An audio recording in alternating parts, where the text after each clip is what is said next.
Bonjour et bienvenue dans Divergence Politique. Alors, Divergence Politique, un peu spéciale aujourd'hui puisqu'on a la chance de recevoir un invité prestigieux, Jacques Sapir. Bonjour et merci mille fois Bonjour. d'être sur notre canal Divergence Politique. Alors aujourd'hui, on a voulu avoir un expert en la question pour nous parler un petit peu de la situation économique française. On a vu différentes informations, notamment qui laissaient sous-entendre que la France pouvait avoir dans un avenir proche une dégradation de sa notation internationale. Est-ce que c'est le cas? Est-ce qu'on est véritablement en difficulté économiquement? Et si c'est le cas, dans tous les cas, quelles sont les conséquences pour nos contribuables? Bien. D'abord, je voudrais vous remercier de m'avoir invité. Après, je pense qu'il faut faire ici une distinction assez claire entre des problèmes financiers et des problèmes économiques. Oui, bien sûr, nous avons des problèmes financiers et nous le savons depuis que le budget 2024 a dérapé. Le budget 2023, de toutes les manières, n'était pas bon, avec un très fort déficit. Nous avons eu un déficit encore plus grand en 2024. Et visiblement, d'après les premiers calculs qui sont faits sur 2025, le déficit ne se réduira pas, ou s'il se réduit, il se réduit de 0,1-0,2%. Bref, on va rester quand même avec un déficit de l'ordre de 5,5-5,9% du PIB. Donc oui, nous avons un problème de financement. Grosso modo, nous dépensons beaucoup trop par rapport aux recettes de l'État. Ça, c'est le premier point. Mais ce qui rend cette situation particulièrement préoccupante, c'est le fait que, normalement, quand vous avez un tel déficit budgétaire, vous devez avoir une croissance relativement forte. Or, ce que l'on constate depuis le quatrième trimestre 2024, et ça sera probablement le cas pour le premier trimestre 2025, c'est le fait que la croissance en France est à l'arrêt. Alors, vous savez que l'INSEE n'est pas d'une précision énorme à court terme. Ils peuvent être très, très, très précis au bout d'un an et demi, 2 ans. Bon, quand il s'agit de donner des résultats, il faut toujours le rappeler, hein, sont des prévisions. Nous avons eu normalement un PIB qui a baissé de 0,1% au quatrième trimestre 2024, qui serait stagnant, plus 0,1, moins 0,1% au premier trimestre de 2025, en dépit justement de l'importance du déficit budgétaire que nous avons. Qu'est-ce que ça veut dire? Ça veut dire grosso modo que les différents moteurs de la croissance en France sont à l'arrêt. Qu'il s'agisse de la consommation des ménages, qui globalement baisse depuis un an et demi, 2 ans. Qu'il s'agisse de l'investissement des entreprises, qui lui baisse depuis le début 2024. Qu'il s'agisse, je dirais, de l'effet économique des relations extérieures, bref, du commerce extérieur. Et là, c'est un point important parce que l'Allemagne est elle-même en récession. L'Italie, quoi qu'on en dise, ne va pas bien. Alors bien sûr, elle a des résultats qui sont financièrement meilleurs que la France. Oui, ça fait d'ailleurs des années que l'Italie réalise ce qu'on appelle un excédent primaire dans son budget. Bien. Mais en réalité, le PIB italien est quasiment à l'arrêt.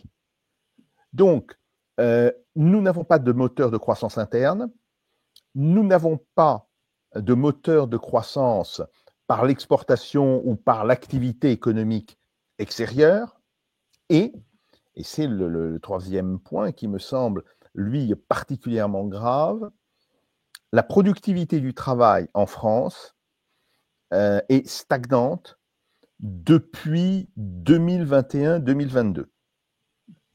Alors, comme dans tous les pays développés, tous les pays européens, les États-Unis, la Chine, etc., la productivité du travail avait baissé en 2020 avec la crise de la Covid-19.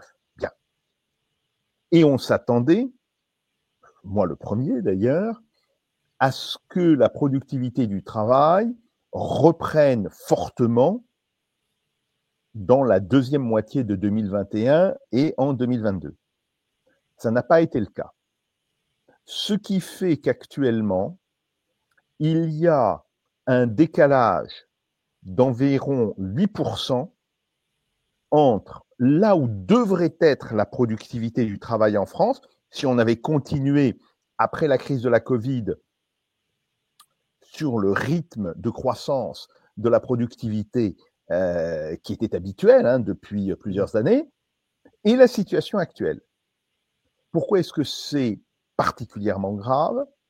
Parce que d'une part, ça veut dire que la compétitivité de nos entreprises est touchée, et ça, c'est un problème évidemment important, ce qui explique entre autres l'immense déficit, non plus budgétaire, mais déficit commercial que nous accumulons, mais aussi parce que c'est quelque chose qui va, d'une certaine manière, mettre en cause les comptes sociaux.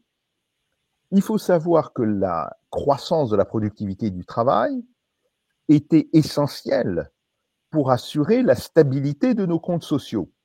Alors on dit beaucoup, vous savez, oui, mais regardez, les retraites ne peuvent plus être assurées parce que dans les années 80, les années 90, il y avait grosso modo, il y avait plus de gens qui travaillaient que de gens qui étaient à la retraite. Aujourd'hui, c'est l'inverse. Il y a plus de gens à la retraite que de gens qui travaillent. Mais ça, c'est un raisonnement stupide. Ou plus précisément, c'est un raisonnement qui se fait comme si la productivité du travail était stagnante. Bien. Or, la productivité du travail a toujours augmenté de 2%, 2,5%. Donc, nous avons ce problème, et ce problème, évidemment, empêche tout retour en arrière sur la question de la loi des retraites. Alors que c'est un sujet qui est extrêmement contesté actuellement. On le voit, il y a des volontés notamment de modification de cette question de la retraite. Il y a, si je peux me permettre, peut-être une fracture entre la volonté politique et la capacité économique, non? Oui, mais ça veut surtout dire une chose. Ça veut dire que le moteur économique de la France est aujourd'hui, en un sens, cassé. Ça se voit d'ailleurs à d'autres signaux. La part de l'industrie dans le PIB, qui était de 13,5 à 14% en 2019, est tombée aujourd'hui à 11%. Donc, si vous voulez, il y a un véritable problème qui, évidemment, vient s'ajouter aux problèmes budgétaires que nous avons et qui rend d'autant plus difficile la sortie de cette crise budgétaire dans laquelle nous sommes, et ça explique pourquoi le budget pour 2025 n'est pas un bon budget, c'est un budget qui maintient un déficit budgétaire extrêmement élevé, dont on sait dès aujourd'hui qu'il n'aura pas, je dirais, l'effet de stimulation de l'activité économique qu'il aurait dû avoir. Alors, les plus pessimistes disent que finalement la situation de la France tend à se rapprocher de ce qu'elle avait été pour la Grèce en son temps. Est-ce qu'on en est véritablement sur le chemin, ou est-ce que quand même on a un peu de marge de sécurité? Est-ce que la France peut bénéficier peut-être aussi d'une protection internationale du fait que c'est la France, ou est-ce que ça aussi c'est un fantasme? Alors, la situation de nos deux pays est très différente. Elle est très différente. Le problème pour la Grèce était un problème de recettes, ce qui n'est pas le cas en France. Les impôts rentrent, bon, alors certains disent il y a trop d'impôts, etc., mais globalement, les impôts rentrent. La véritable question, c'est cet emballement des dépenses. Alors, on peut toujours trouver des raisons, et des raisons qui ne sont pas fausses pour ces dépenses. Il y a eu le bouclier énergétique, avant il y avait eu le quoi qu'il en coûte de la crise de la Covid. Bon, tout ceci est vrai, mais tout ceci aboutit à une situation où le déficit ne cesse de gonfler, et il ne cesse de gonfler par, je dirais, excès de dépenses, beaucoup plus que par incapacité à collecter les impôts. Et deuxièmement, dans une situation où l'économie française devient de moins en moins compétitive par rapport à l'international.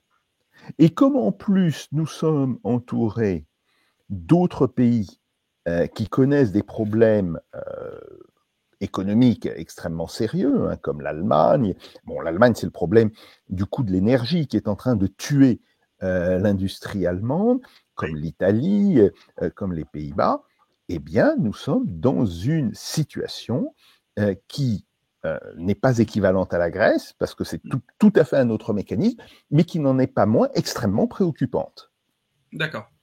Est-ce que, très clairement, on voit aussi qu'il y a une confrontation qui est en train de s'opérer entre notamment notre ancien meilleur ami, les États-Unis, et l'Europe? Est-ce que c'est ce conflit qui est en train de s'opérer entre ces deux grands blocs économiques peut être de nature justement à totalement déstabiliser économiquement la France? Ou est-ce que finalement on a la capacité par le biais de notre présence au sein de l'Union européenne, peut-être de survoler un petit peu cette crise avec les États-Unis d'Amérique? C'est crise diplomatique, j'entends. Oui, oui. Mais il faut comprendre que dans l'attitude actuelle du gouvernement américain, il y a plusieurs choses. Il y a le fait que le gouvernement américain veut reconstruire l'économie américaine, et qu'il considère que la reconstruction de l'économie américaine, et en particulier de l'industrie américaine, passe par l'affaiblissement de l'industrie dans les pays de l'Union européenne à 27, de l'UE 27. Bien.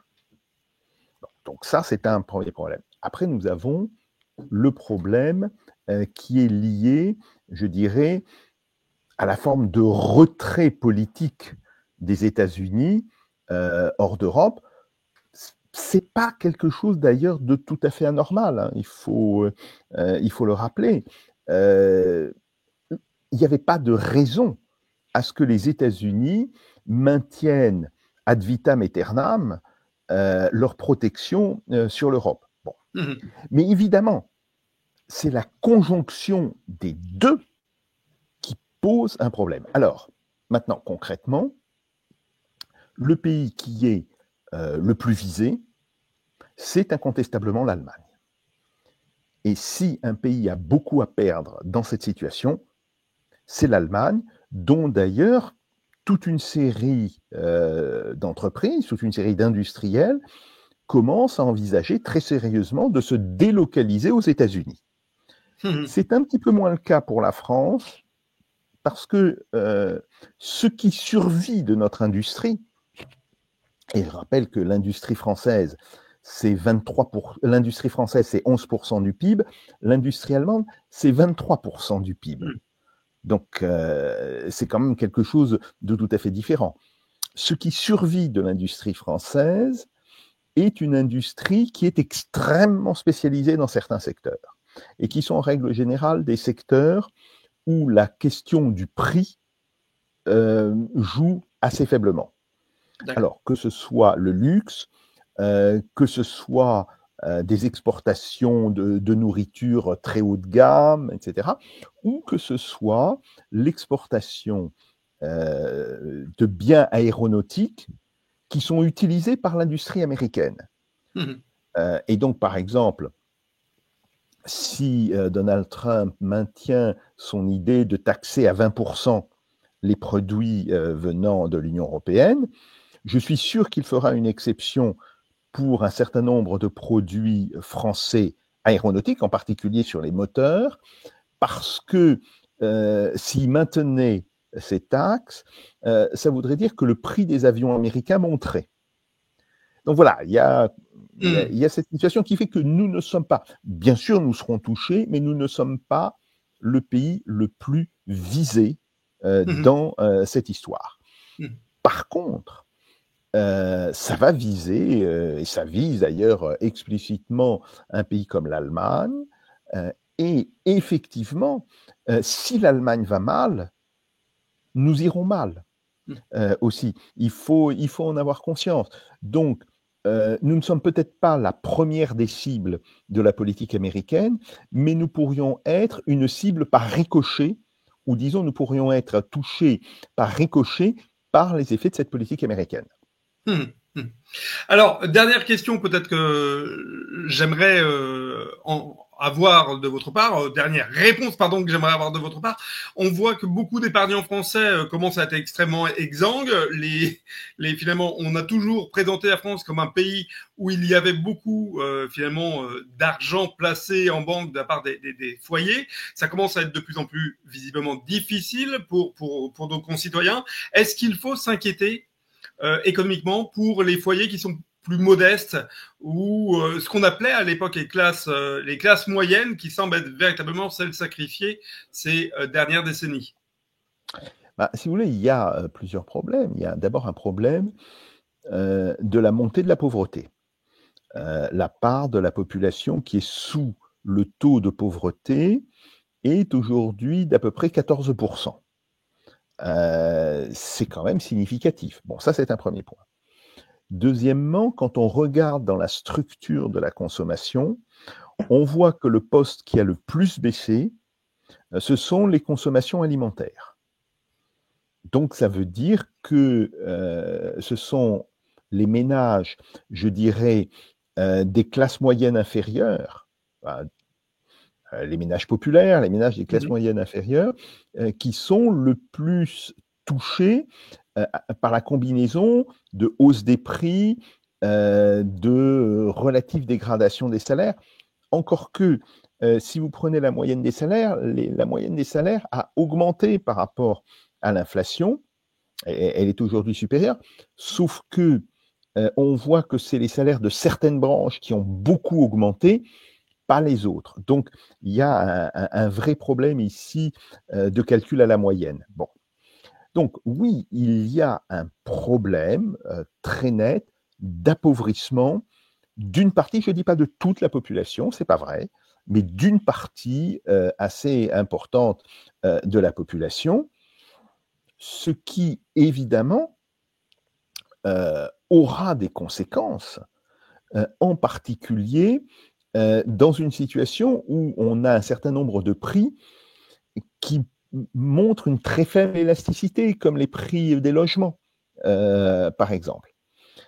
Ça veut donc dire que on va continuer à avoir une épargne relativement forte de la part des Français, mais ce sera une épargne venant des parties aisées de la population française, alors que les parties les plus modestes ne pourront plus épargner.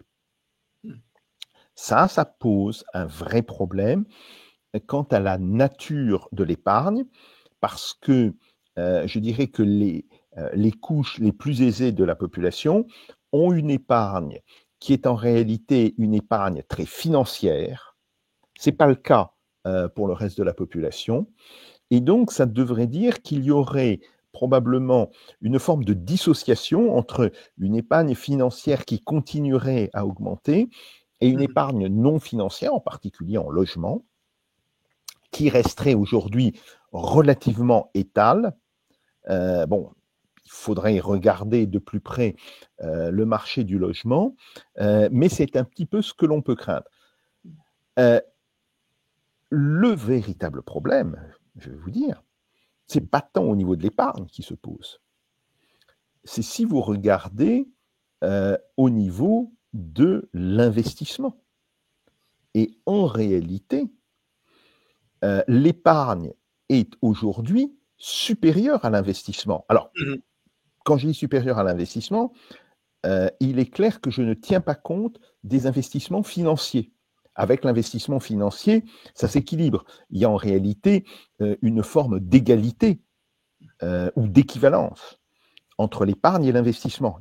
Les chiffres ne peuvent pas être différents. Mais au sein de l'investissement, c'est une chute de l'investissement productif au profit d'un investissement qui est aujourd'hui largement improductif. Ça ne veut pas dire qu'il ne rapporte pas. Donc, les gens qui font cet investissement vont continuer à gagner de l'argent, mais ça veut dire que cet investissement ne va pas profiter à l'économie française. Et ça, c'est un problème absolument clé qui fait le lien d'ailleurs avec la question de la productivité et de la stagnation de la productivité dont j'ai parlé. Donc c'est ça, plus précisément, si vous voulez, le vrai problème.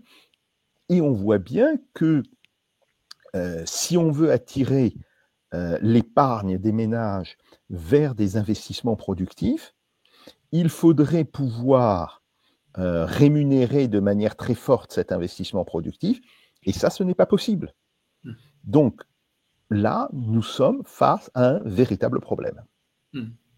Bon, eh bien, c'est peut-être pas un mot, effectivement, de la fin extrêmement positif. On va suivre avec attention, eh bien, tous ces développements économiques pour notre pays.